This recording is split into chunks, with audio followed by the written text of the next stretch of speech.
Pyro Unleashed presents the Finale3D Tip of the Week, sponsored by Finale Fireworks.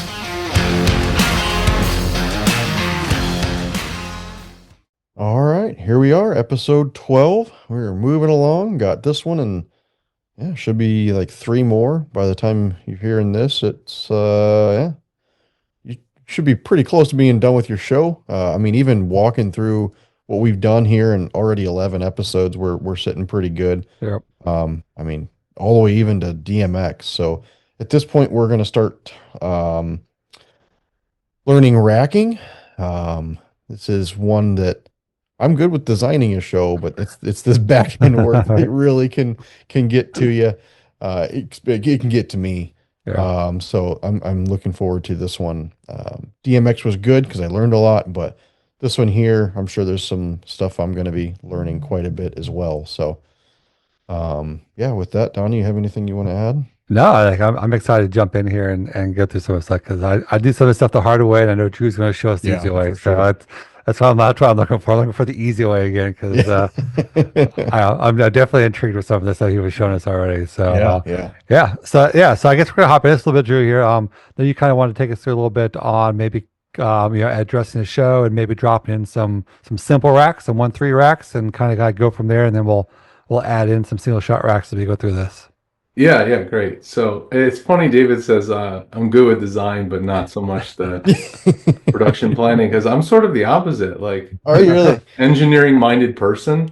Like, the puzzle of the racking is kind of like very fun to me, and I think the artistic part is kind of something that I'm okay at, but it's more first. Yeah. So, hopefully you guys will learn something, and I know you guys have lots of experience, so you'll have good questions as we go along. But yeah, I think we'll start out, simple-ish and work our way up. Just a reminder for the audience, we're going to be using Pro, and the difference between, Light has no concept of racks. It's basically that racks don't exist in the Light version. In Hobbyist, you can create racks, and you can calculate how many are needed for the show, but you can't see them in a diagram. You can't generate a diagram or generate a layout, and you can't address the show based on the layout because there is no layout. So there is some racking in Hobbyist, but not what we're going to do here today. So, or at least not the visual diagrams part of what we're going to do here today, where you see the racks being loaded, you see the modules and the queues being, loaded into the rack. So anyway, I think a good place to start is to demonstrate that you can create a rack. So if you have a rack in your warehouse or in your garage or whatever, you can create a virtual version of that rack in Finale, so that Finale can use that rack to figure out how many are needed for your show.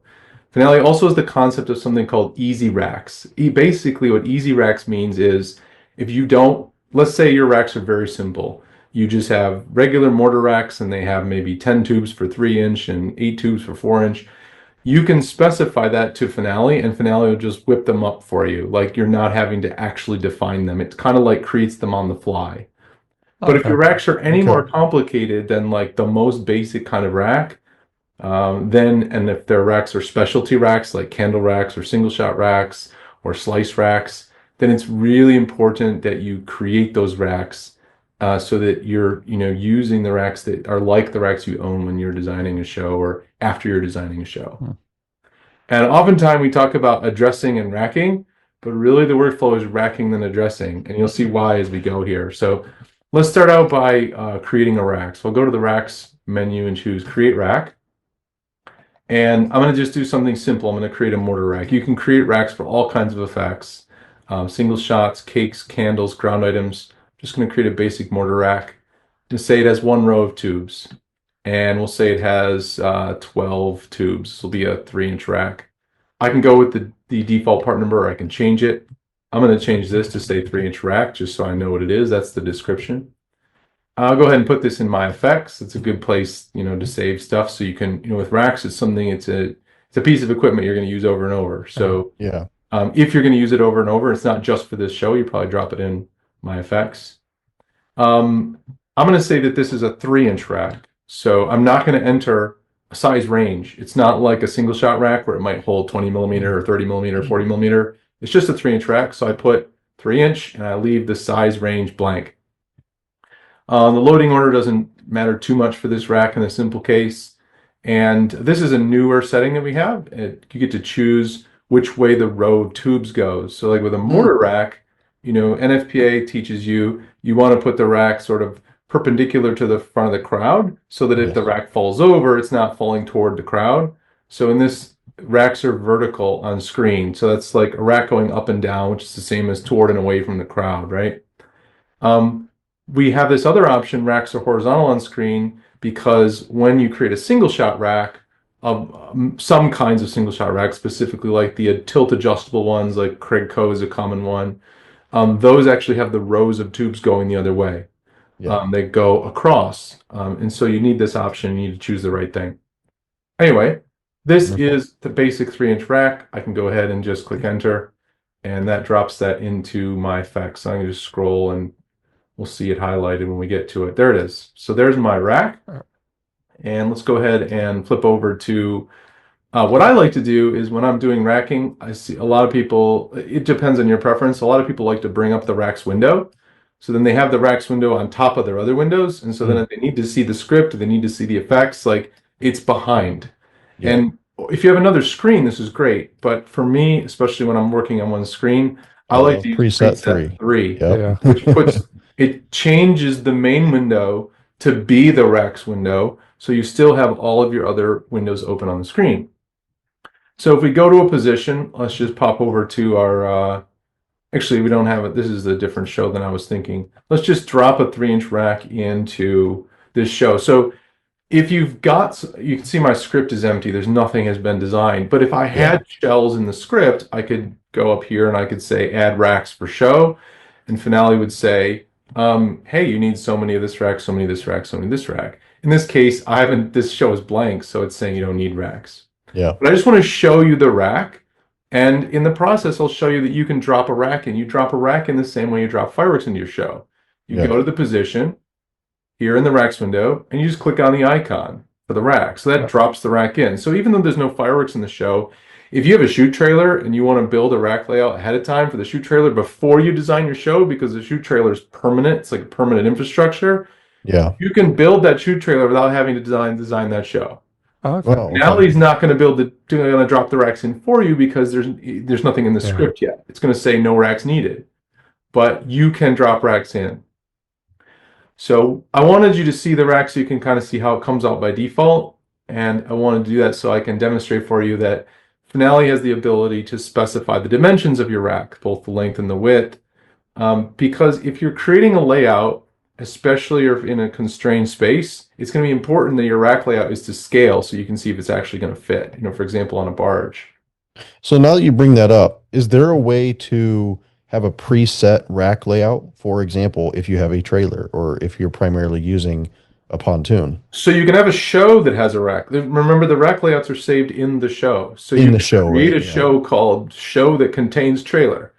And that could be a template. Every time you want to design a show with that trailer, you could open the show file. Or you could have a show file that's called all my rack templates ever everywhere. And you could have different positions that have different things, or you could have them all just in here, and you can just grab one and copy it so that you can always, if you had 100 racks on this layout, you can select all of them or press Control-A to select all of them, copy, switch to another show, go to the position where you want that trailer or that layout, and paste. Gotcha. You could have a template. You could start with the template and save a copy, or you can copy and paste layouts of racks from show to show. There's no reason to recreate every single time something like a trailer that's not changing in the real world. So I created this rack in the rack configuration dialog, and these were all the settings I had. And you'll notice that there's no place in here to set the size of the rack, and that's by design, but a lot of people miss it because it's not there. You have to right click and go to edit physical specifications. And the reason we have a separate place is because physical specifications apply to things other than racks. So we use it for effects as well. An example of that is like with single shots, you can specify their OD, because we all know like a 30mm single shot is not really 30mm, and it's not 30mm on the outside. And that matters if you're using a slide-based system like Pyro, because the amount that you can fit on the Pyro Llama is a function of the OD, which is different than the advertised size of the tubes, right? Yeah. Yep. We use this dialogue for all of those things, but here we're here today right now to look at the rack. So let's say that I know that my rack is 5 inches wide. Wouldn't be surprising for a 3-inch rack to be 5 inches wide when you consider the boards on the side. So you do have to do some conversion. It is in metric. So if your rack is 5 inches wide, you put in 127 millimeters. The length of all the rows. So the length of rows, so that's just the length of the rack. So let's say my racks are all 4 feet long. That's going to be about 1,219 millimeters. The gap you put between them, right? So if you dense pack your racks and you have a flower pot and it's a salute, then you blow up a lot of stuff. If you leave an air gap between your racks when you set up your rack clusters or rack pods on the ground, it can be better to release any kind of, explosion that happens from a flower pot. You get to control, it's up to you as an individual or company what that is. So let's say with your 3-inch racks, you're going to leave 3 inches of air gap between the tubes or between each rack. You might put in, 76 millimeters. The default is 50, is 2 inches roughly, but you can put in 76, and you'll see what that does here in a second. Last but not least, you can specify a color. So if you're a company that thinks of racks, maybe you use fiberglass mortars and they're color coded, you can put in color codes. These are HTML color codes. If you go on Google and you search for HTML color picker, you'll find a wheel where you can choose a color and you can get these codes. The code doesn't need to mean anything to you other than use an HTML color picker or a hex code color picker to get your color. This happens to be an orange color. So watch what happens when I click enter. You'll see the rack will change. So now the rack got a little shorter and its dimensions changed slightly, and now it's the color that I put in. If I add another one of these, now you'll be able to see where that gap comes in. So you'll see as I drag this rack closer, it snaps in. Okay. And it's snapping based on the gap that you specify. You don't specify a gap, you're getting 50 millimeter. But for 6-inch racks, you might want more than this, right? So you want to specify different. You can specify it on a per kind of rack basis. So for all of these 3-inch racks, it's going to be the same number. So that's defining a basic rack. I want to show a Craigco rack real quick. It's a good example of a single shot rack. So Craigco, we have a catalog. So if you own Craigco racks, you can go to the catalog. If you own Chinese racks that are like Craigco racks or racks from another company that sells racks, you can use these as a sort of a template, and you can go from there to tweak it. But let me just give you an example. So we'll just pick one at random. You'll notice if I right click, I don't have an option to edit, so I can't see how it's been created. Yeah. But if I put it in the show, or I put it into add to my effects, then it becomes mine and then I can create it. So I'll just drop it in the show. So then because it's in the show, now I can edit this. It says edit this rack VDL, which is the configuration. Yeah. In the per show effects collection, yes. And here's the configuration for a tilt adjustable Craigco rack. So not all the Craigco racks are configured this way.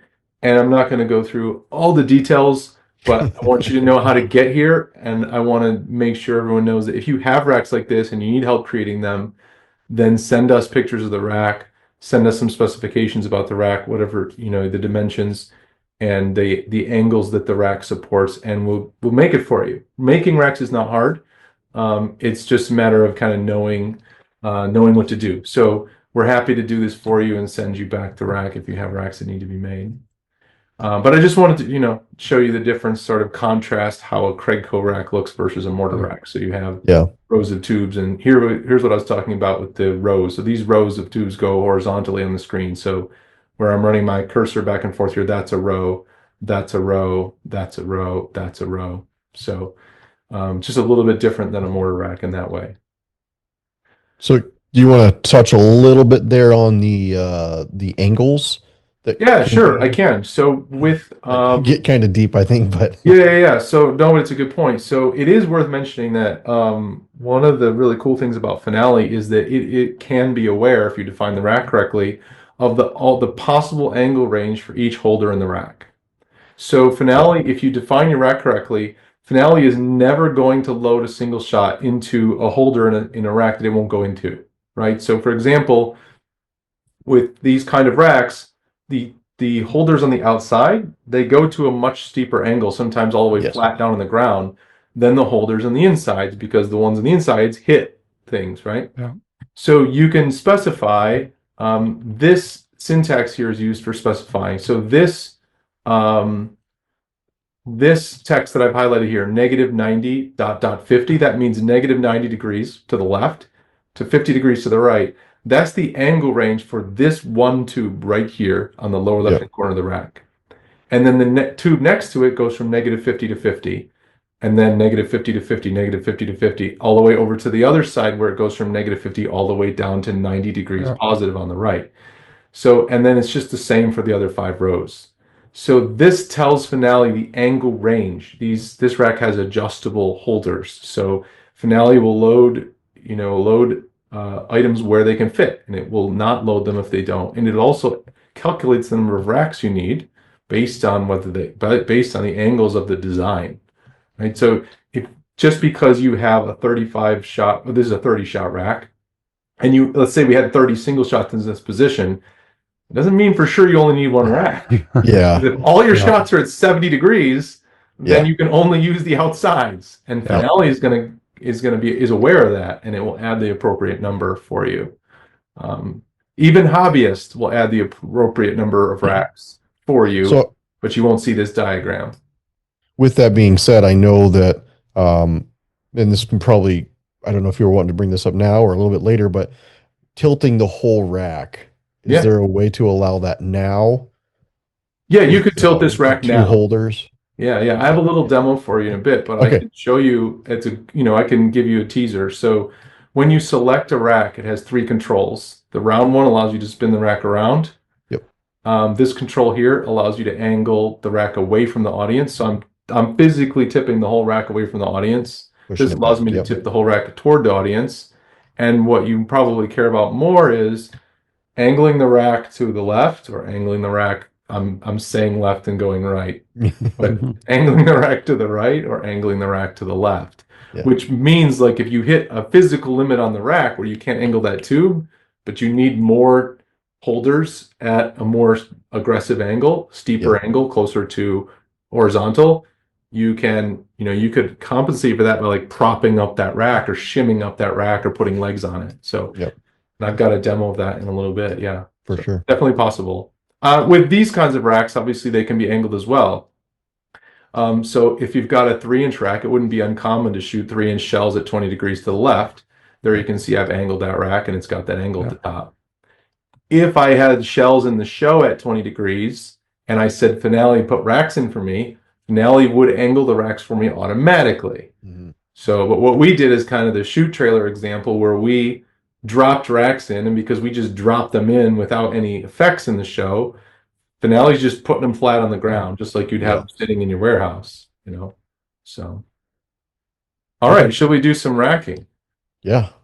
Okay, cool. So let's flip over to a show that I've got a show here that's just set up as a show that's got lots of kinds of effects in it. Artistically, it's not even that pleasing, but it's a good example of what you might have when you get done designing a show. And right now, all we have is artistic design. And so now we want to go in and do some racking. So we'll go to this position that has shells. So it has, in this case, it's got 4-inch, 5-inch, 6-inch, 8-inch, and 10-inch shells. And I've already created all the racks that I'm going to use. So I don't have to create the racks. They're sort of in my rack inventory, and I'm just going to go ahead and have Finale tell me how many racks I need. So I'll go up to, actually, if I go up here and do add racks for show, it does the whole show, all the positions. When you're just starting out, and even when you're an advanced Finale user, sometimes it's just easier to go to a specific position and click add racks down here, which adds racks. Really, the full name of this button should be add racks for this position, because that's what it does. It doesn't add racks anywhere that's off the screen. And doing this is less intimidating because you're only worrying about the racks for the stuff that's right in front of you. These little red circles represent your shells, right? So I see shells, I click add racks, I'm expecting racks for shells. So I can display this in metric or English, since I'm using my shells in I'm using imperial sizes for shells. I'll just uncheck that. And then you can see you get a choice about where your racks are coming from. Like if I go to the Craigco catalog, my only choice is an easy rack, which remember, that's Finale's going to spin up a rack for us, and we can choose the number of tubes it has. But that's it. We don't get to specify our dimensions or our size or anything. I've already made racks, and they happen to be in the show. And so I want to use my racks that I made. And so I'm specifically choosing the collection of effects that it contains my racks that I made that match the racks that I own, right? Yep. So I click add, and Finale gives me a summary of the racks that added, and there they are. So I've got here a cluster of 4-inch racks, 1 to the left, 2 to the right. Here's some 5-inch, 2 angled on the ends, 6s, 8s, and then some 10s I did as individual mortars. Yep. And the racks that were added are based on the shells, and they're based on the angles of the shells, right? Yeah. So earlier I said that the workflow is racking then addressing, and now you're going to see why. If I address the show first, the racks never get loaded. There are ways to load them, but it's not nearly as good as putting the racks in and then addressing, because the addressing algorithm can use the rack layout to determine the optimal wiring, and it's the addressing algorithm that actually does the loading. So address show is not actually just address show, it's address show and load the racks as you go. That's really what it's doing. Yeah. So just like we had add racks for show, we have address show. But because I want to take this in bite-sized chunks, I can click readdress down here, which is really readdress or readdress this one position. That's what the full description of this button is. So if I click this, I can say, okay, we'll just go with Cobra. It's the default. We could change this, of course, to any firing system, but we'll just go with Cobra, and we'll start with module 1. And I'm going to go with what I have in here right now, which are the sort of old defaults. One of the ways that a lot of people like to address their shows is just the defaults. The new default is actually a little different, but you'll see why in a moment. So I'm just going to click enter, and Finale's going to, you see all the red circles on the right are gone because those shells were assigned modules and queues, or modules and pins. Yep. Pin numbers, and they were loaded into the rack. So now, if you're seeing this for the first time, you're probably wondering what all these numbers are. These numbers down here below the racks are your module numbers. Cobra users might call them their channel numbers. Yep. And the numbers in the racks are the pin numbers, or what a Cobra user would call a queue. And down below, you have these little representations of each module. So these little boxes down here, that's a Cobra module. This is a Cobra module. This is a Cobra module. So when you have the Pro version of Finale3D and you can see this, this is the moment when you go, okay, am I happy with this? And one easy way to visualize, you guys know that this is not good, but gives me anxiety. Here's an easy way to visualize this. Let's get it all on the screen here, and then let's go to drag and drop pins, and then we can just mouse over a module and we can see the lines being drawn up from the module. Those represent the E-match wires. Yep. So these are the wires going. So imagine this is about 4 feet wide, then there's a couple feet gap, this is 3 or 4 feet. So this here in the real world is like 20 feet or more wide. Yeah. And you've got a module that has wires going like 10 feet, 15 feet plus in every direction. Which, is it possible? Sure, but I don't want to be on your crew. So there's just wires going everywhere. And why is that? Well, remember, we told Finale to address this show by position name. Well, we're working only in one position, so everything's in this position. And then we told it next to go by event time. So we're at the mercy of whatever the artistic design is. Like, the artistic design dictates when a 3-inch shell launches which one, when a 5-inch shell launches which one. So this is literally like module 1, pin 1 is the first shell to launch in the show. Module 1, pin 2 is the second shell to launch in the show. Great, you've made your firing system shoot in numerical order, but you made it hell for your crew. Yep. So that's not to say it's always wrong. Yep. I had a user, I told them, don't do that. And they said, well, I have a line of consumer cakes and I want to shoot the consumer cakes from one end of the line to the other. so they don't burn each other, right? Because only then the one that's, only one is next to the ones that aren't lit yet, right? I said, oh, it makes a lot of sense. You're the first person who ever needed to address their show by event time, at least as the first sort criteria. So it's not, the reason there's options is because there's not always one answer. Yeah. But you can see here that this is not very efficient. This module 6 has got to wire up some 4s and some 10s and some 8s just based on the order in which the show is being fired. And you're not going to change your artistic design. It's done. It's the way you want it. Yeah. So if we come in here and we say, okay, let's think about this. Our racks are laid out by size. So maybe we address by size instead. So let's go ahead and let's do that. So if I come down here and do size, and I click enter, how are we doing? Okay, now all the wires for module 1 are going into the 4-inch racks, and you can see basically it's getting a lot better, right? But there are some still situations where things are kind of mixed, right? So I have modules 1 and 2 on the first rack, and modules 1 and 2 on the second rack. I have module 1 over here.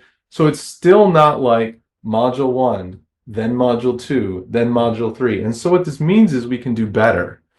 And the reason it's like this is because we have these angled racks. And so when we just go by size, it's still, it's going by size, but it also has to put the shell in the right rack based on its angle. So this is where you start to get deeper into the levels hierarchy for the sort criteria. So I can go position, name, size, and then I can go tilt. Yeah. So instead of just putting, instead of just doing all the 4-inch first, we can do the 4-inch, but we can start with the -20s. Yeah. And then go to the 0s, and then go to the 20s. So you're basically saying, do the 4-inch first, but within the 4-inch, go by angle. Yeah. Generally tilt is the best way. You can do angle left to right too, but I prefer tilt. Okay. So click enter, and now module 1 through 18, module 2, 1 through 6 continues here, 7, 18, right? And then starting over here, let's see what I got set. Oh no, that's good. So this just happens to be that we had 36 4s. Yeah. Right. And so that's convenient. We don't have module 2 spanning that gap. But if we come over here, let's see. Okay, so here's an example where module 4 is being used for some, these are 5s and 6s. And then we've got this one being used for 6s and 8s. And then we've got, this is very efficient utilization of modules. We haven't skipped it. So we have used the fewest number of modules possible, other than allowing multiple E-matches on the same. Well, you can constrain a module by shell size.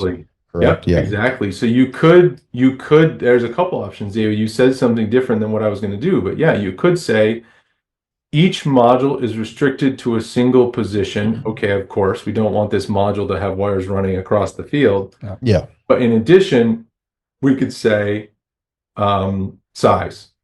I think that was what you just said. Yeah. And so now we are going to use more modules, but now this module only serves 4s, 5s, and unfortunately, because we have 25-inch shells, we have 2 hair hanging out. If we own an unlimited number of modules, maybe this is what we want. Or if we just have too big of a space here. And then, so on and so forth. So then the 10s are on their own module. A cool thing you can do is, let's say that you say, okay, look, this isn't efficient. So I'm okay with, having these on the same module, right? So this is a trick that I think is worth showing because it comes up a lot and it's really advanced. But let's pretend, so one option is you could take these. I have to go back to drag and drop racks here. And one option is you could take these and you could drag them over, click them in. And then you could readdress, and instead of size, you could say rack cluster. The racks that are snapped together here are a cluster. This is our second cluster. This is a third cluster. And over there is a fourth cluster. So every set of racks that snap together is a cluster. So now if we address, you can see module, let's go back to drag and drop pins. Module 2 there is now being shared between these 5s and 6s. But then when we get to the 8s, we get to the end of the 6s, we leave those queues open and we start on the 8s. Yeah. But here's the problem. This rack is angled at 20 degrees to the right, and this rack is angled 15 degrees to the left. And now I have to go and fix this diagram. Before I can print this and give it to my crew, I have to drag this back. Yeah. Which is no fun. Maybe it's the addressing I want, but the diagram needs to be look different. So here's a better way. Custom rack field. Here you get to define it. You make it up. So let's say we want these to be a module. I'll just put in the number 1. 1, 1, 1, 1. Let's see, did I get this rack? There, that one, 1. Okay. And let's pretend we want these again. We want these together, these 5s and 6s, right? So I've selected all of them. I can just right click on them and do edit properties. And here's my custom rack field. I'll just put a 2 in. That's the same thing as just typing a bunch of 2s, just quickly. Okay. Come over here, say we want these to be their own mod. I'll see where this is going. Yeah. 4, 4, 4, 4. Now I can just go ahead and readdress, and I can, instead of doing a rack cluster or a size, I made it up. So I can just do by custom field. Rack custom field. Yeah, exactly. So I got the same result. Let's go ahead and take a look at the wires. Module 1, Module 2, Module 3. Module 4 is being shared between 5s and 6s. Module 5 stops at the end of the 6s. Module 6, Module 7. But I didn't have to drag those over and then drag them back. Yeah. So in a situation where you want control over which rack's on which module, using this rack custom field and then constraining a module to a rack custom field is the way to go. Keep in mind, in the hobbyist version of Finale, racks aren't loaded. So you can't do this because there is no rack loading. There's just, you need this many racks and that's it. So I just want to set expectations. I don't want to try to like push people to get pro, but I want to set expectations about when this works and when it doesn't. It works when you have the pro version. Very good. Yeah, that makes a lot of sense. I actually have never thought of doing that. So that makes, it's very intriguing. Yeah, the custom rack field. Yeah. Yeah. I find myself a lot of times like manually going in, dragging and dropping pins to kind of realign a couple of things. I do too. Yeah, I do the same thing.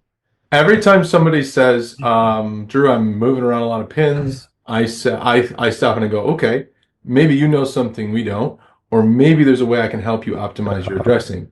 Yeah. And usually I can help. Usually it's the fact that you can show some different addressing options and help the user optimize the addressing.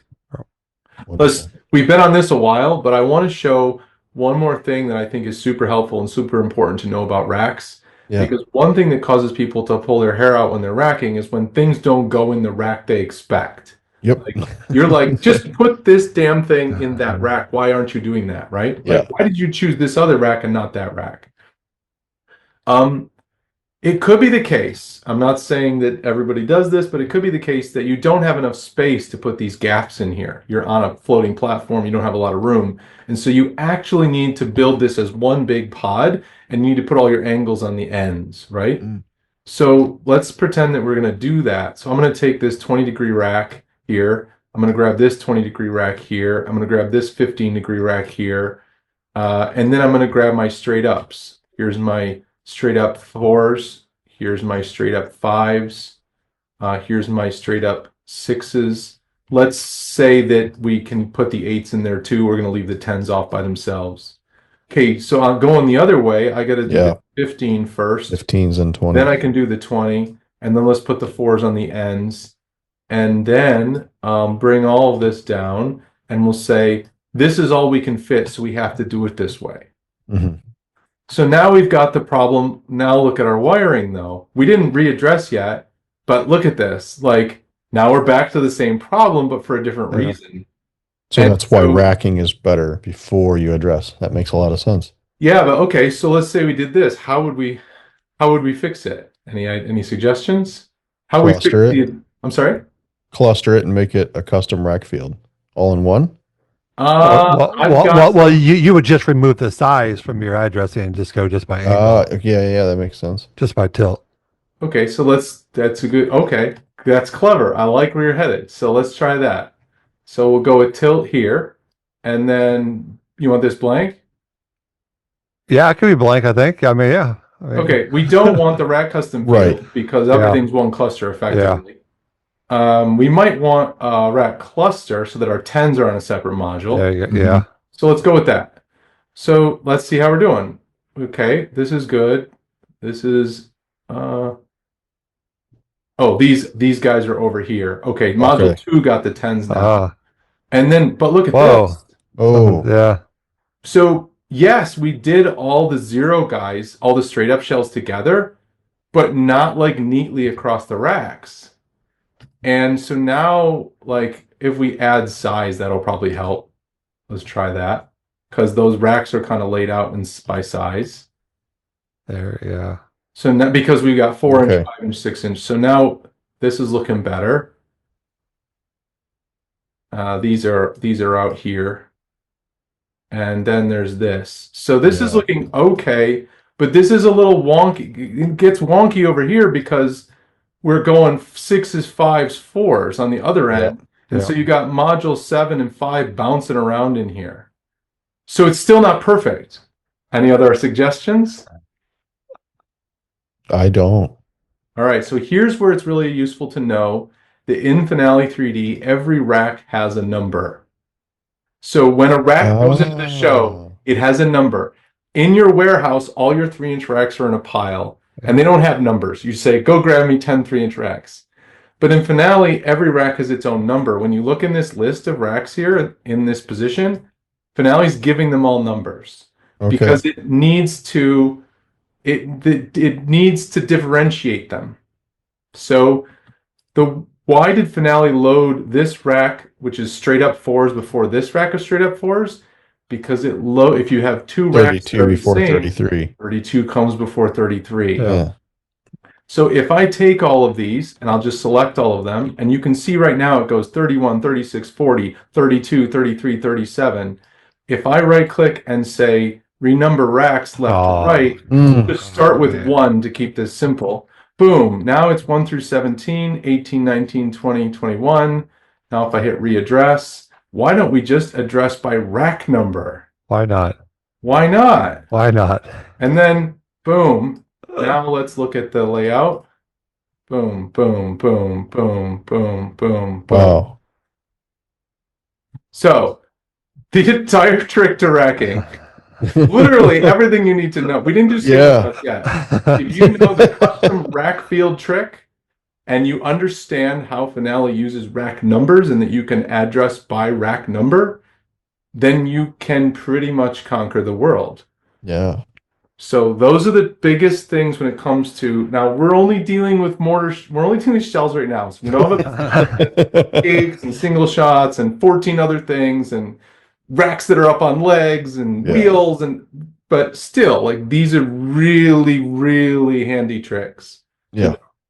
So that's like wonderful. I've used the rack numbers before, but I didn't know that you could redo your rack numbers after you had them on the screen. I had no idea you could renumber your racks like that. And as of the March 30th full release, it used to be left to right or right to left. That used to be the choices. If you go back to a release from last summer and look at this, and even based on order selected, because imagine you want it to be some rack over here, then some rack over here. So you can go shift, click, click, click, click, click, address by rack number, and get the modules to lay out exactly the way you want. Wow.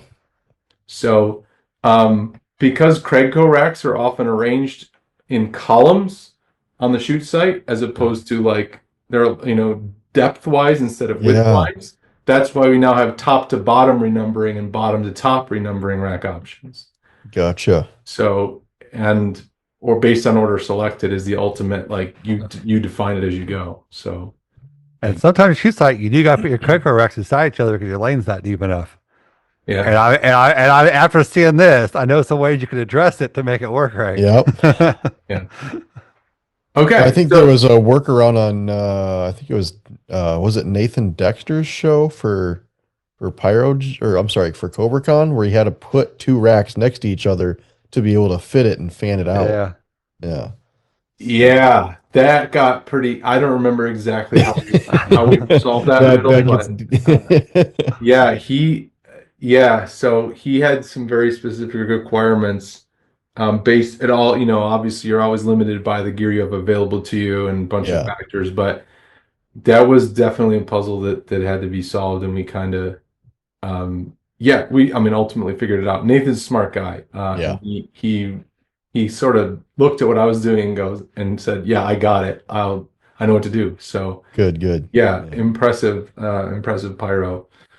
All right, shall we single shots? Let's look at some single shots. Yeah. Okay. All right. Shots. That's one more. Okay. So yeah, that pretty much takes care of this. I think one thing that's cool to show is that, obviously this is what you're getting in Finale, but before we leave this screen, let's just go head over to diagrams. And let's say we want a nice big diagram on the page. So we'll go rack layout per position, table separate. So you're going to get your script table with the diagrams, but not on not crammed onto the same page. So we'll choose this is brand new as of April this year. I'm just going to print the diagrams for the S position. So SO1, and this is new too, the ability to filter diagrams as you print. We call this a print time option. So you don't have to print everything if you don't want. And out it comes, and ta-da! So now you've got a list of your racks, how many pins you've used. That's synonymous with Qs and Cobra terminology. How many E-matches you've used, your little rail pin diagrams. And then on the following pages, here is the setup list, or the wiring script as we call it. So you're getting that all as one PDF document. You can hand this to whoever's going to work on that position, these 5 pages, and they should have everything they need. So this is the same printout. I'm sorry, no, this is the same printout for single shot racks? Not quite. With a single shot rack, you're probably going to not want the whole position. You're probably going to just want one single rack. So we know we have a bunch of new options. So obviously we'll get to that more later, but yeah. If you're doing Cobra, then you might want the 18 rows. That's the number of lines. 32 is nice. Okay, I see that now. Yeah. Fire 1, Starfire, other systems that have them higher queue counts. If you have Mongoose, and you have the Pro version of Finale, which is the only one that makes rack diagrams, I can help you. Or we're going to talk about customizing reports in another episode of Pyro Unleashed, so we might be able to talk about how you'd go from 32 to 48 or something, for example. Okay. Of course, as you do that, the font's getting smaller and smaller and smaller. So if you got Cobra, we've addressed for Cobra, so we'll go with that. You can do a rack layout per module, per position, per single shot rack, per rack cluster, and you can even define it on your own. It can be anything you want. Okay. So Gotcha. I printed one per position, but if I'm doing single shot racks, I probably want one per rack, because then I can hand that to someone and say, build this rack, and then they can fit it into the. And I will verify that makes life. It really does cut setup time in half. CobraCon was half the time it would have normally taken me without that diagram. Twice as long as it should be, and half of what it would have taken. Exactly. Maybe we'll come up with another trick next year. Yeah. So okay, so yeah, I just wanted to show those diagrams so you can see what you can get out. It's pretty cool. So all right, let's head over to another position in the same show, and I've got some stuff in here. I've got single shots, and I've got cake and ground effects. And we'll take it piece by piece. So we'll only work with these options down here, because those just add racks for this position and addressing just this position. But if we hit add racks, let's see what we got. So Finale's saying, I need, let's go metric for a second. It's saying I need 25 millimeter, 38 millimeter, 51 millimeter mortar racks. It's saying I need, if I check these, it'll add the racks for them. It's saying that I need cake racks. I have 17 cakes. And it's saying I need just one single shot rack. Well, I didn't script any shells here, so this doesn't make sense to me, so I'm going to skip it. I don't want to deal with my cakes right now, so I'll skip this. And I'm just going to drop in the single shot rack, because that's what I think I need. Yeah. So let's go with this. We'll go with the 6x3 Craig Co. 18 shotter. It's good. Okay, great. I got the rack. And now let's address, and let's just clear some stuff away to kind of get something going. So I remove that constraint, and I'm just going to set this to description for the moment. And okay, now I'm really confused because I've got all this stuff down here that's it has an address, but it's all red because we didn't add cake racks, so we're expecting the cakes to be down there. Yeah. But what about all this other stuff? Like here's single shots. It says single shot, single shot, single shot. When I look at why are they not in the racks? Yeah. So this is the age-old question. This is the question that keeps Drew gamefully employed. Story of my life right here. Yeah. So I want to show, before I just tell you how to fix it, I want to show you there's always a reason why it won't go in a rack. Yeah. So instead of just showing you how to fix this one problem, I'm going to show you how to have Finale tell you what the problem is in every situation. Oh, nice. You go to drag and drop pins and you find the thing that you think should be in this rack. 1 inch red strobing willow single shot. That should be in this rack. Finale, you suck. So we'll just drag this up here, put it in the rack, and you can see when we mouse over it that it doesn't show an angle. That means that it's straight up. So it's not, it'll go here, but it's turning red. Why the heck is it red? Well, just ask Finale why it's red. Oh, why is it red? Yeah. Just right click on it and say, why is this tube red? And Finale tells you the type of the effect doesn't match the rack. For example, effects with the type single shot go into single shot racks. Effect with the type shell or comet or mine go into mortar racks. Yes. So look at the effects type column and compare to the kind of rack it's placed in. Okay, well, we know this is a single shot rack. We can right click on it. We can say edit the rack, single shot rack. 1 axis tiltable holders for 1 tube. It's a single shot rack. So our rack's a single shot rack. So that means that the effects must not have the right type. So we come over here to our effects window, and this is per show effects. It's the effects in the show. We clear this filter. And if we use the type filter, we can see we do have single shots. We have 4 items that have the type single shot. Here's the type column. That's specifically what this is referring to. It's not talking about subtype or category or the words you typed in the description or something on the side of the box. It's talking about the type column literally. So Finale matches or pairs effects with racks primarily based on their size and their type.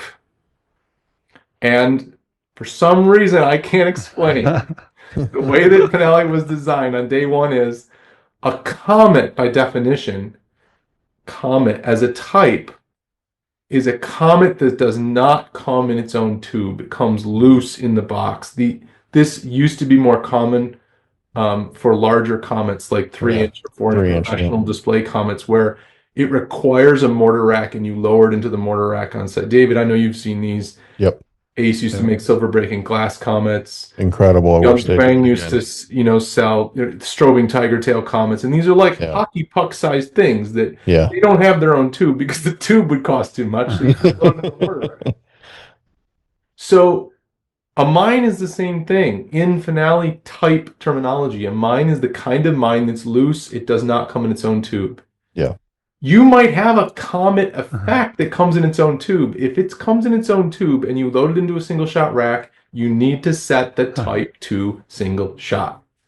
So what you do is you say, okay, I don't have any comets or mines in my show that go in mortar racks. So you go to the ones that Finale says are comets. You go to the ones that Finale says are mines, and you see, the types are wrong. Yep. So all you have to do is change this. Let me add single shot here so they stay on the screen as we change them. There's actually a shortcut. You can just type SS and that makes it single shot. Oh, okay. But an even better shortcut is copy this, drag it down, paste, done. Notice that's no longer red. Yep. So here's, before, still red. Here's after, no longer red. So just by fixing the type, that went in, right? So we fixed that. And let's go ahead and readdress again. Okay, we're getting a little better, sort of. Yep. Nice. Kind of. But what else is going on? Wait a minute. What about this guy? Okay, he says 1.5-inch single shots. And what's his angle? Angle is straight up. Why doesn't he go in? Well, why is this tube red? The effect size is not compatible with the min-max size of the rack. Okay, well, if I click on this here, I can right-click and I can say select this effect in effects window. So didn't select it. That didn't help us much, did it? Let's clear these filters and make sure we're looking at everything.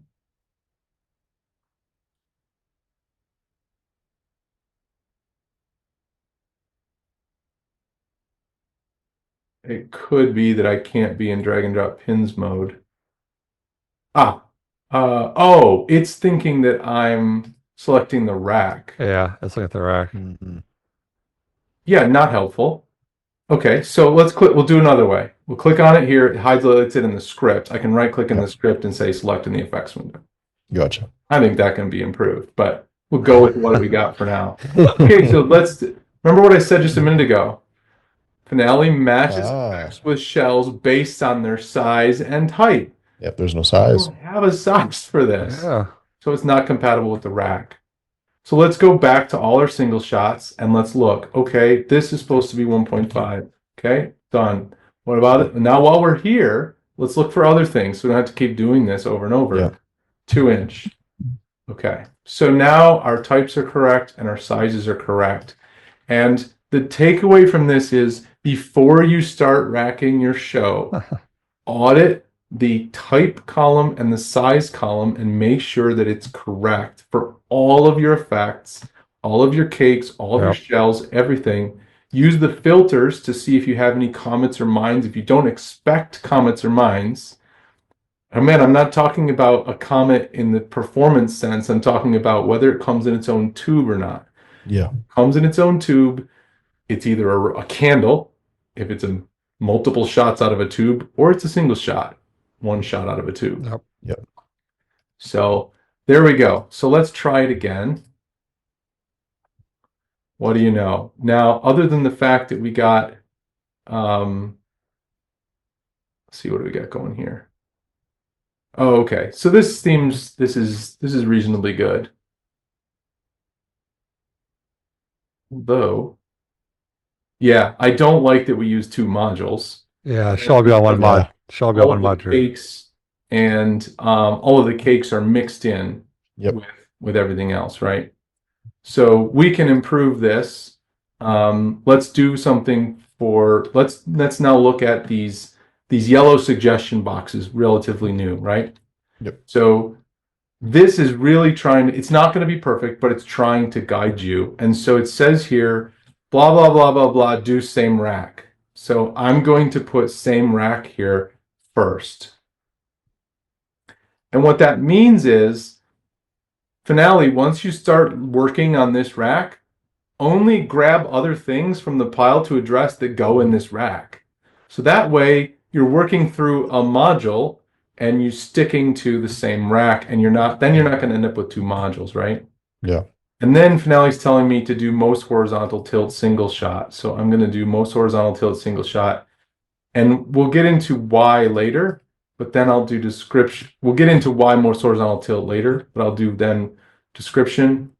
And then I'll do, it's recommending that I do each module is restricted to a rack if the rack holds single shots. So now all the yellow is gone, and that's kind of what I'm aiming for. The yellow is not going to always be gone, but in this case, it's all gone. And I readdress. It says more racks are required. Yeah, we know we didn't do the cakes yet.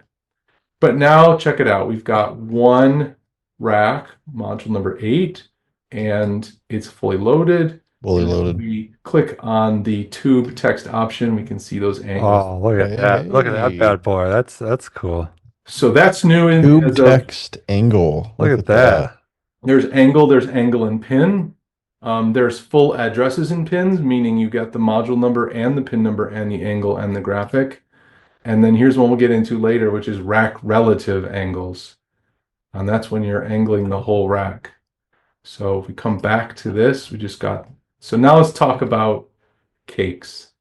And it's all addressed in nice, neat order. That rack is starts at one and goes in order. The entire rack is addressed. Yeah. And that's going because you clicked on most horizontal tilt. Yeah. Correct. In this case, I only have one rack, so that's not explicitly necessary. Okay. The magic trick for getting this order to be really beautiful is this checkbox. Rearrange effects, adjustable angle of racks to avoid collisions. So watch what happens when I uncheck this box. Yeah. What do you think of these? Yeah, that's going to work. That's not at all. You're not going to be physically possible in the real world. So this checkbox, I didn't even mention it because we now leave it checked by default. Like you'd have to uncheck it to not get that. It's because it's never the wrong thing. It's like it almost shouldn't be a checkbox. It should just be on in the background kind of thing. There are some cases where you might want to turn it off, but like for this kind of rack, I mean, this is what you want. Yeah. And Finale is now, let me get back to where we can see the pin numbers. Finale is addressing the rack. It's loading the items on the outside first, the most horizontal items. Then it's loading the rest. And then because at the end, the sequence of numbers on the rack is not going to be in the nice, neat order. Finale's reapplying the numbers to get this order. And it's doing a whole bunch of passes to make sure that things like the rack is balanced in terms of if it weren't full, that stuff's placed in a way that looks visually pleasing. Yeah. And it's trying very hard not to skip any pin numbers. Because most pyros like to fill a module from 1 until whatever cue or pin they're going to use and not leave pins open in the middle. Yeah. So the algorithm is doing all of that just with that one checkbox. Wow. And a lot of that is stuff that we've been working on, really hard. My colleague Will, over the last year. It's been pretty grueling, but this is what you get. So yeah, it looks really good. That's cool. Yeah. All right, so shall we do some cake racks? Yeah. Yes. Okay. Some slice racks, maybe, or something like that. Like some slice racks. So if we go back to per show facts and we go to cakes, here's the list of cakes in our show. And so remember, we're supposed to check the sizes and the types first. So they're all cakes, and all the sizes are entered, and we'll assume those are correct. And it's important to know, like, some of these in the show, some of them are regular sort of Finale cakes or box cakes, and some of them are slices. But Finale does not have, regrettably, Finale does not have a type dedicated to slice. So all your cakes, whether they're slices or not, they have to have the type cake. There's nothing we can do about that. So you have to, so you're going to see here why that's not great, and I'll show you how to fix it.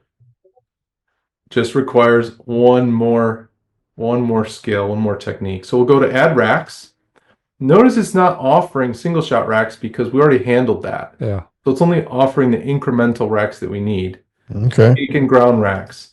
It says cake and ground racks because ground items like strobes or flame projectors, or what we call in Finale ground flares, they also go into cake racks. There's no such thing as a separate kind of ground rack. Okay. The only choice, this one says mismatching rack type. You'll find out why in a second. Right now, our only choice for something that works is easy rack. So I'll say, great, I'm just going to place these cakes on the ground. And so it says tubes. Think of that in this context as cakes. How many cakes per? Okay. You might be thinking, Drew, I'm not putting my cakes in racks. Well, if you want them on the diagram, you've got to have some racks, right? The racks are what make the diagram show up, even if you don't plan to bring out racks in the real world. So it says you got 17 cakes, you need 17 racks. Okay, drop them in. Here they are. So this is what you get, right? You get one little square for every one of the 17 cakes. Yep. You readdress this show, you get this, and now you've got the module, and they're all loaded. But there's a problem. This is a sweep, slice. This is a slice. This is a slice. And we're not putting the slices in just, this is not correct. If crew sees it, they're not going to know what to do. So I said so far that Finale differentiates what goes in what rack by size and type. But there's another third thing that's optional. And it's called rack type. So you have in the hobbyist and pro version of Finale these puzzle piece icons up here, and they represent different views, different layouts of the effects window. One of them, this is a clue, is called racking blueprint, and it's made for doing racking. So if I switch to that, it shows me the columns that matter for racking. I'm going to go back and filter to my cakes because that's what we're working on. So now you see size, type, and here we have something called rack type default. Subtype does not affect how things are racked. It's just here for your convenience so you can kind of see, if you populate your subtypes, like what kind of cakes they are, so you don't have to read your descriptions necessarily. Okay.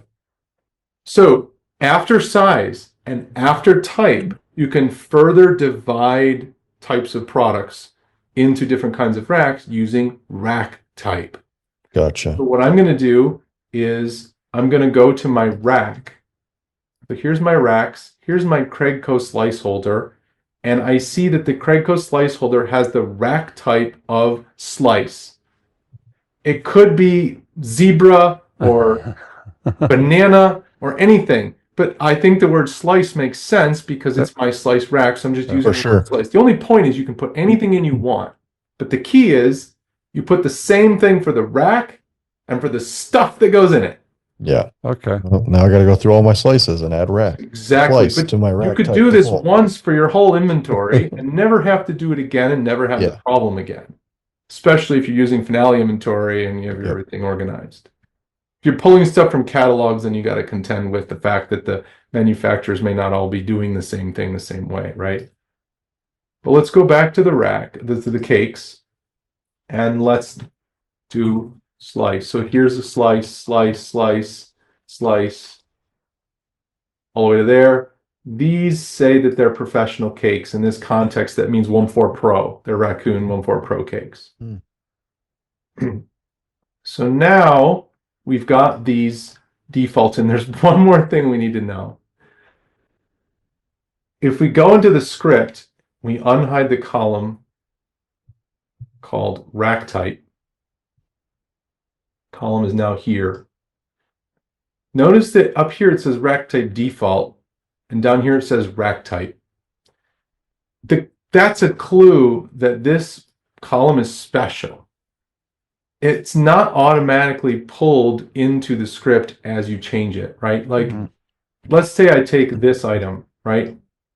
This item here is, that's a bad example. Let's do this one. Okay, I just filtered to this one line. If I change the description of this cake, it immediately changes in the script. Because description is linked in real time. Description, part number breaks it. That's not a good example. But size, pre-fire, duration, height, they're all linked. And so the columns have the exact same name in the script as they do in the effects window. But rack type default is different. And the reason is because you might have 10 of a particular part number of slice in your show, and you might want 5 of them in one kind of slice rack and the other 5 in another kind of slice rack. Yeah. So this gives you the ability to control the rack type on a script line by script line basis if you need to. And that's why we don't automatically link it into the script. But that also means if you already designed your show and now you're populating your rack types, you need to also get them into the script. And because that's a pain, we added a new option in the script menu, or is it the effects menu, that says update script fields from effect defaults. Oh, nice. So this is new. And so all you have to do is populate it for your effects. And then you go, there are actually 4 fields that aren't linked, that are defaults in this way: rack type, hazard, delay, and E-matches. So I can choose to update any one of those 4 or all of them. I'm just going to choose rack type, and it says, okay, great. Just, do you want me to do the selected ones or all? I'm going to say all. So I clicked all, and now you can see, if we look at the script, some of the items in the script will have the word slice. And notice they've turned red in our cake racks over here. Why are they red? Because the rack type doesn't match. Once you do that once, though, going into clicking the rack type, it does that by default for everything then? You don't have to do that every time? No, well, if you have this, good question, David. If you have this in before you start designing your show, then it goes into the script. Yeah. Oh, okay. I understand what you're saying. Go into the script. That makes sense. In this case, we designed our show. We got really excited. We designed our show, and then we realized after the fact, it's not working. So, gotcha. Good data to start with means good script, means good racking. Yeah. When we updated our types and our sizes, that updated the script dynamically in real time. Mm-hmm. But when we updated our rack types, we had to also update the script. Gotcha. The separate single click that you have to do. So, but if you put these values into your inventory and you script a future show, they will come into the script automatically. All right, so we don't need these cake racks because we know those are slices because they're red, and we don't need these cake racks. We know they're slices because they're red. And we click, let's just get rid of all the cake racks. That'll make it more interesting. To add racks. Remember last time we were in here, there was one line for cakes. Yep. And it had rack type as blank. Now we have the cakes that have been divided into a line item for 7 cakes that are going to go into the easy rack, because I haven't made a cake rack. Nope. And my other 10 items are slices. They have the rack type slice, and the Craig Co. slice rack has the same rack type of slice, so they fit. And we click add, and voila, we get a slice rack, and we get that's cool. And if you're wondering, wow, that's really cool, why is this the shape of slices? It's because the physical specifications for this rack are set up to do that. I go to, let's go to racks here. Rack. So setting the physical specifications causes this rack not to be ugly. If we change this, now you get the slice rack from last year. That's the beauty of the physical specifications, and that's a really good example of why you might care, so it looks like a slice rack. Yeah. So now if we hit readdress again, here we've got 1 through 10, 11 through 17 on module 9, and down here. So we kind of got lucky. Same rack was in here, so that caused all of these to go in first. We don't have them being jumping around pin numbers between the racks and the slices. But I think, assuming this looks sort of optimal to me, we could go like this and see module 8 serving the single shots, module 9, the first part of it serving the slices, and then the last part serving the cakes. So that's more or less, I think, unimprovable. Definitely be able to set the size of your racks is definitely super cool, especially in an environment like Skywars where you have a 10-foot lane and you need to lay all your racks out, and you want to say, okay, can I fit all this in my 10-foot lane? So having the size of your racks actually separated to actually match the physical size of your racks, you can lay them out and see how it would fit in your lane. That's kind of a cool thing. I didn't really realize it was available. Yeah. So, David, you asked earlier about diagrams in different situations. For this one, I don't really need, maybe let's pretend I don't need a diagram for the cakes, hypothetically. So I can just go file diagrams, rack layout diagrams, 18 rows per single shot rack. Yes. So this, and then I'll just print PO5. Why PO5? That's the position we're working on. That's what we want to take a look at. At the end of your design, you might print everything, but now we're just going to do that. And there's the one single shot rack in that position. This can be your logo.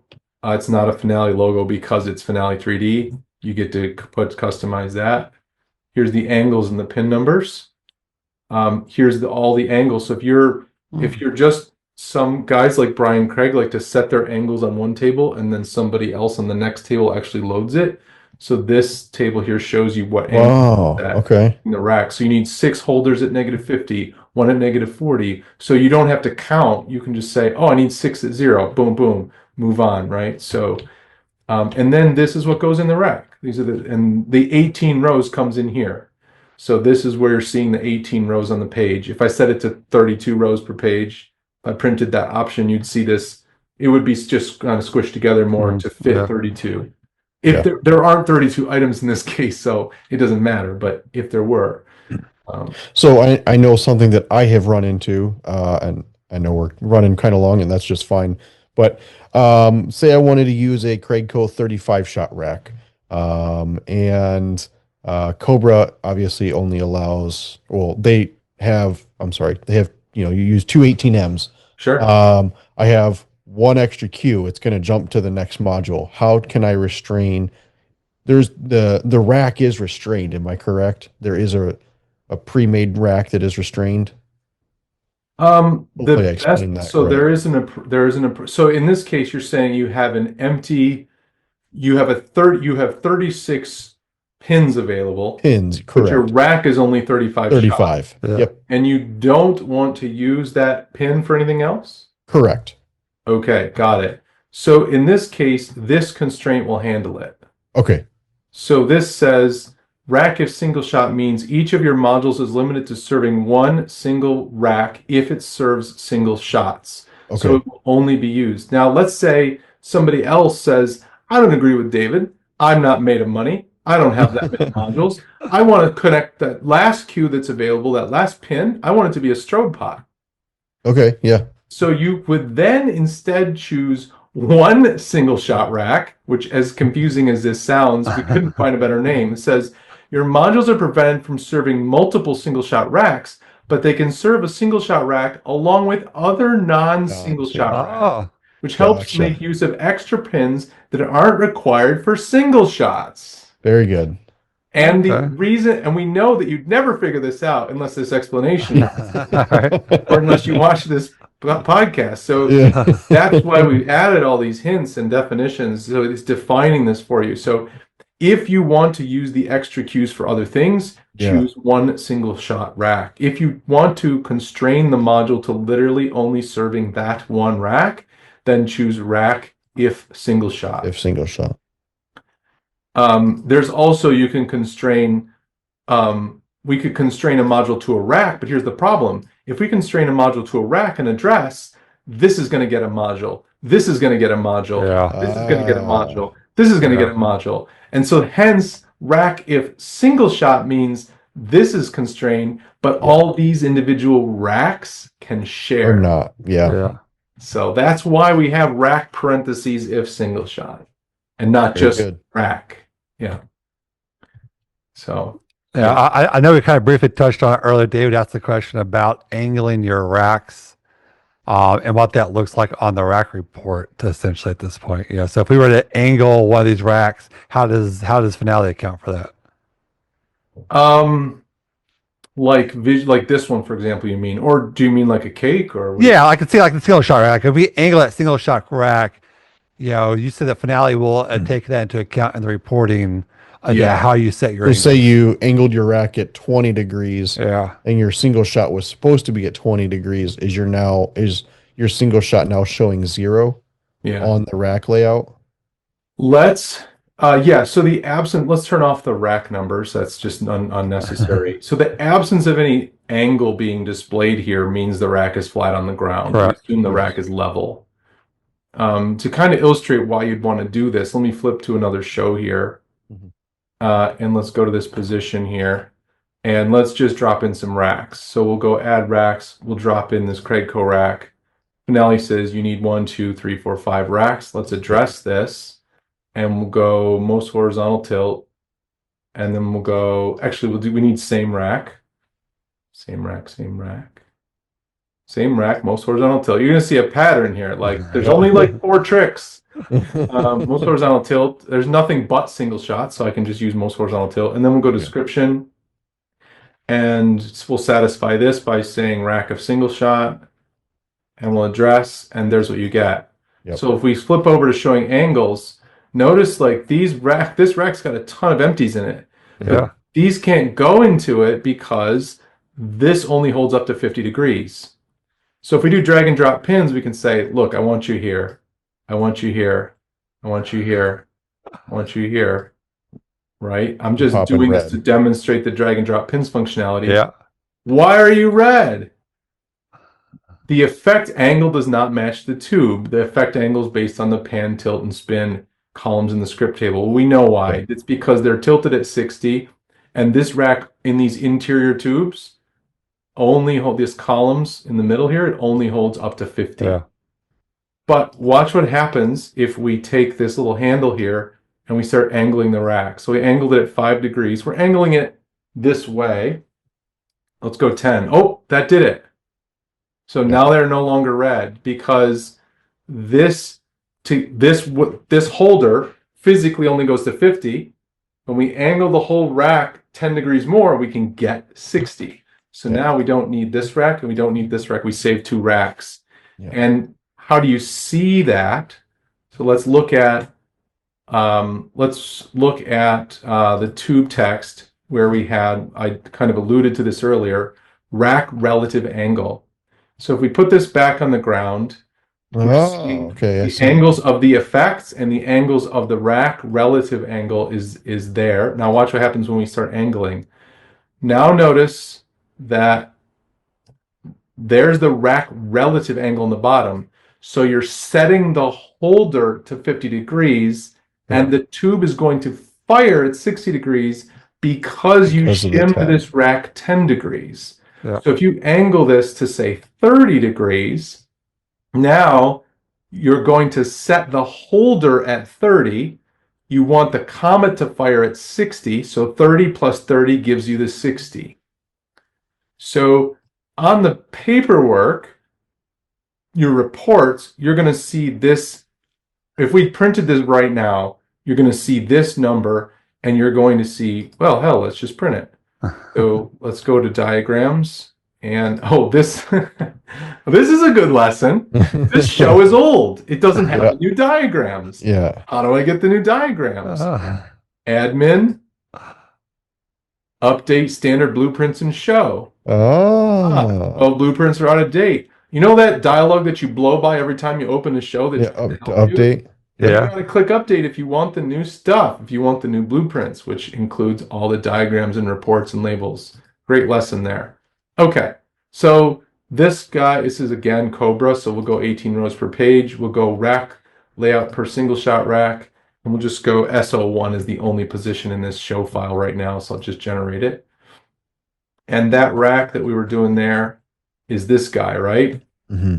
But we do see this 30 degrees, but we don't see the rack relative angles on this report because the report didn't change. The only thing that changed in the report is just showing the angle. Yeah. So the answer to your guys' question is you really need to then go take this to another level and you need to customize this report, which is something we can cover in another step.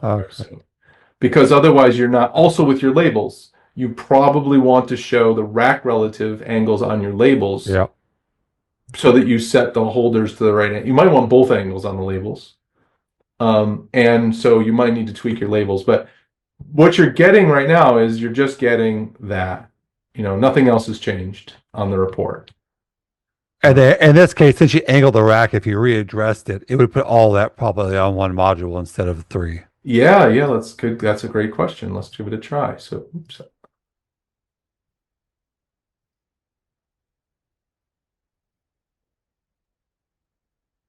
Box isn't checked. Don't know why.